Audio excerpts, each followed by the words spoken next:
je m'appelle Estelle, j'ai 36 ans. Ça fait 11 ans maintenant que je travaille ici à Lieu Commun. Donc Lieu Commun, c'est une association, c'est une mutuelle de 3 assos qui toutes les 3 avaient été créées à la fin des années 90 et qui se sont mutualisées en une seule en 2005. Donc ici, on fait de l'art contemporain. Alors, on est un lieu un petit peu particulier parce qu'on n'est pas un musée, on n'est pas un centre d'art parce qu'on n'a pas le label qui va avec. On va dire qu'on est un laboratoire, on est un peu une structure entre deux. Et ici, nos missions, on a 3 missions principales, c'est la diffusion de l'art contemporain. Donc ça peut prendre la forme d'expositions, d'éditions, d'événements.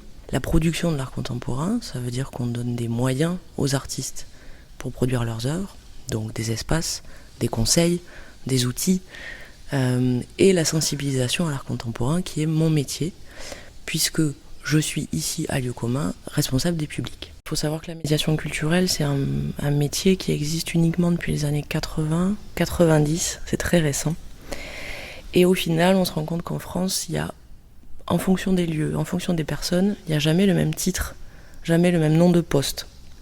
Donc, comme je suis toute seule ici, je suis responsable des publics parce que je suis médiatrice, mais je suis aussi à la conception des médiations que je mets en place.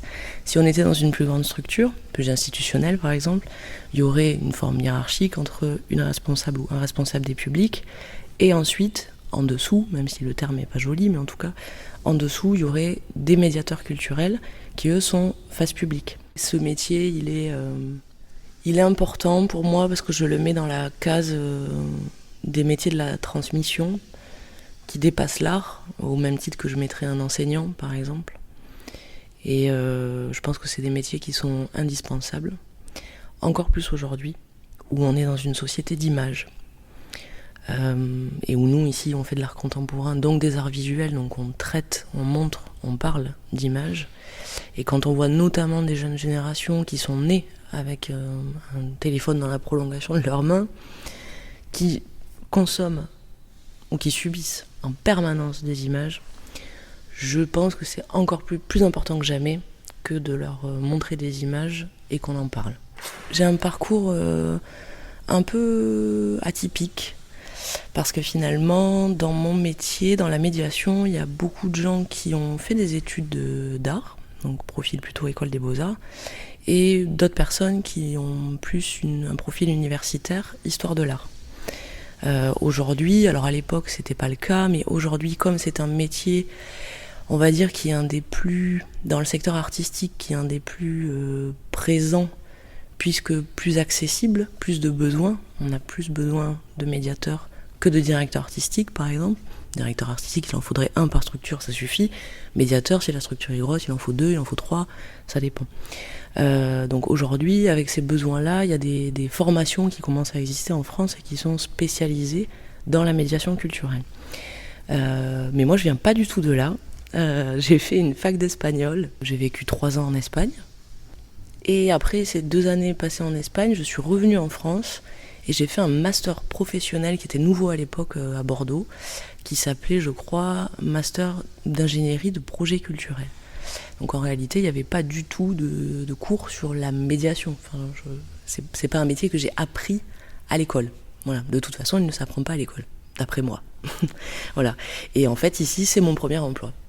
J'ai un contrat de 40 heures, donc il peut m'arriver de travailler 40 heures quand je le décide. Parce que je me débrouille bien, il peut m'arriver de travailler 60 heures, il peut m'arriver de travailler plus, parce qu'on a un vernissage, donc comme on est un lieu associatif avec un fonctionnement un peu familial, on va le dire, voilà, on fait le ménage, on va faire des courses parce qu'il faut acheter des chips, voilà. Donc je peux avoir aussi des amplitudes comme je travaille avec les publics scolaires. Les publics scolaires arrivent à 9h, donc il peut m'arriver de faire des journées où je vais commencer à 9h, donc être là à 8h30 pour installer un atelier et partir à 21h parce qu'il se trouve qu'on aura eu un petit concert ou une rencontre avec un artiste, une ouverture au public. Mais après, on a ici la souplesse et la possibilité de s'organiser et de rattraper notre temps, c'est-à-dire je gère mon temps. Si j'ai beaucoup travaillé une semaine, je me dis bon stop, j'étais en permanence d'expo le samedi, mais lundi je travaille pas. Voilà. On va dire qu'il y a deux statuts dans nos métiers. Il y a le statut associatif, qui est quand même un des plus représentés. Les centres d'art, par exemple, sont des associations. Et il y a ensuite l'institution. Donc dans le milieu institutionnel, à poste équivalent, il y a un salaire qui peut ne pas être le même s'il est jamais très haut en médiation, mais même dans d'autres métiers, quoique, direction artistique. Il est jamais très haut, mais on peut progresser. On peut passer des concours, on peut aller plus loin. Mais je pense pas qu'on gagne de toute façon, à moins de travailler au Palais de Tokyo, dans une énorme institution, 4 000 € par mois en faisant le métier que je fais. Après aujourd'hui, j'en ai parlé déjà avec des lycéens, quand je disais que je gagnais le SMIC, et je leur disais voilà, le repère psychologique pour moi, c'est que c'est le prix du dernier iPhone en fait. Mon quotidien, c'est moitié bureau, moitié public. Donc la moitié bureau, c'est si je veux faire un projet, monter un projet dans une école par exemple, je vais d'abord faire un travail de veille. Donc qu'est-ce qui existe ? Donc ça veut dire entretenir des liens avec les institutionnels, donc les personnes qui nous financent, la mairie, le ministère de la Culture, la région. On cherche, voilà, les appels à projets. Alors avec le temps, on cherche moins, parce qu'il y a des choses qui sont récurrentes et on le sait. Donc ça, c'est cette partie-là. Ensuite, si je me dis, tiens, je vais monter un projet dans une école, il va falloir que j'imagine ce projet. Donc sur quel thème je vais travailler ? Avec qui ? Avec des petits, avec des grands ? Avec quelle école ? Cette école, est-ce que dans l'appel à projet, je suis censée la connaître ? Oui, non ? Alors sinon, il faut que j'aille chercher des écoles. S'il y a des artistes qui interviennent, il faut que je pense à des artistes qui, d'une part, vont aller bien avec le public auquel je pense, et est-ce que leur travail va correspondre au thème que j'aurais déterminé pour telle ou telle action.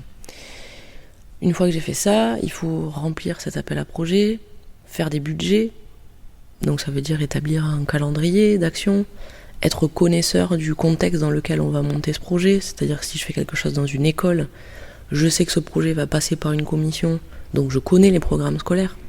Bien sûr, une fois que ce projet est en route, s'il a été accepté, eh bien, je l'anime, je le coordonne. Donc ça veut dire que je vais mettre en place le planning des artistes, je vais venir avec eux, au moins sur les premières séances, parce que c'est pas forcément facile. Être auprès des enseignants, alors je prends l'exemple du projet scolaire, mais il y a plein d'autres types de projets.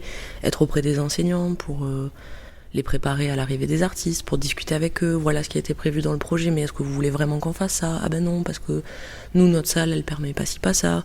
Voilà, c'est très résumé, mais voilà. Et ensuite, l'autre partie bureau, c'est préparer tout ce qui va se passer ici et pour lesquels les publics vont venir. Donc, je sais que j'ai une expo en septembre, j'ai commencé à potasser l'expo.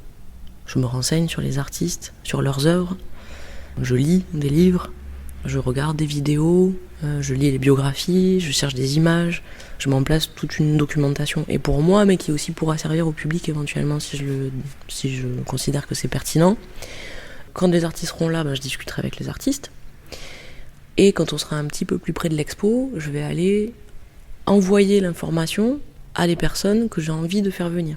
Je vais aussi imaginer comment construire une visite, et je vais aussi imaginer comment faire des ateliers de pratique artistique. Et donc ça nous amène à la deuxième partie de mon travail, l'accueil du public individuel, puisqu'on a 20 000 visiteurs par an à peu près, et les visites de groupe, les ateliers.